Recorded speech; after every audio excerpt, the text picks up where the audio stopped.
Programang ito ay rated SPG. Striktong patnubay at gabay ng magulang ang kailangan. Maaaring may masiselang tema, lengguwahe, karahasan, sexual, horror o droga na hindi angkop sa mga bata. Hindi naman mapakali itong si Annalyn dahil hindi pa rin nahanap ang kanyang lolo Pepe. Kaya naman nung makita nga ito ni Nurse Karen at Nurse Ivan ay nakaisip nga sila ng paraan. Doon sa Apex ay kailangan makahanap ni Annalyn ng ebidensya upang makakuha nga ng sagot dito kung may kinalaman nga ba itong si Zoe. Kaya agad nilang tinulungan ni Nurse Karen at Nurse Ivan upang marinig at maimbestigahan itong si Zoe. Samantalang nakausap naman dito nila ni Carlos ang kanyang anak na si Zoe at inaamin nga dito na si Moira nga daw ang nagtago dito kay Lolo Pepe. Kaya naman nagalit itong si Moira dahil traitor nga itong si Zoe at sinabi dito na hawak nila itong si Lolo Pepe.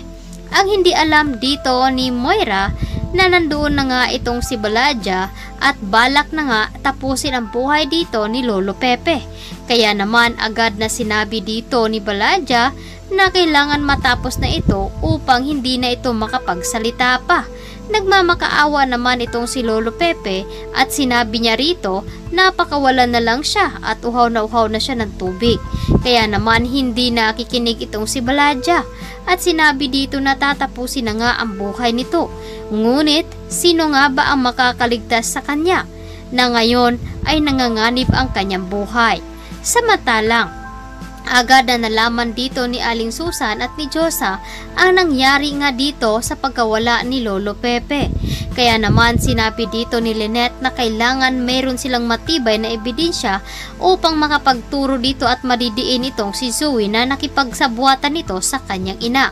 Kaya naman maghahanap ito ng ebidensya itong si Annalyn, lalo pat nalaman nila na hindi naman sila nagkita dito ni Doc Luke at nakumpirma dito ni Annalyn na nagsisinungaling itong si Zoe.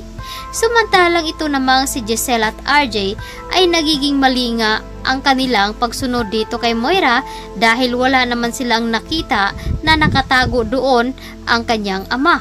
Kaya naman nabayaran dito ni Moira ang babae at sinabi dito na wala nga doon itong si Lolo Pepe.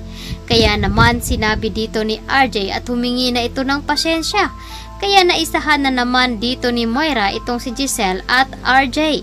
Hindi nila makukuha itong si Lolo Pepe hanggat hindi nila ito na itatago ng maayos. At sakto sanang papakawalan nga sana dito ng isang pulis si Lolo Pepe ay bumalik naman itong si Baladja. At napagtanto nito na plano nga palang patatakasin dito itong si Lolo Pepe kapalit ng 10 milyon. Hindi naman nagpapauto itong si Baladja na babayaran at triplihin dito ni Lolo Pepe ang bayad sa kanya. Kaya naman agad na sinabi dito na kailangan nga na makawala at makatakas ito doon. Ang akala dito ni Lolo Pepe ay si Obeng ang gustong magligtas sa kanya, ngunit hindi nga natuloy dahil nga ay ibang warehouse ang kanilang napuntahan. At ito namang si Giselle ay galit na galit dito kay Moira at agad na sinabi dito na wala siyang tiwala dahil kabisado niya at alam niya na tinatago niya lamang ito ang kanyang ama. Kaya ito ang dapat nating aabangan ngayong hapon.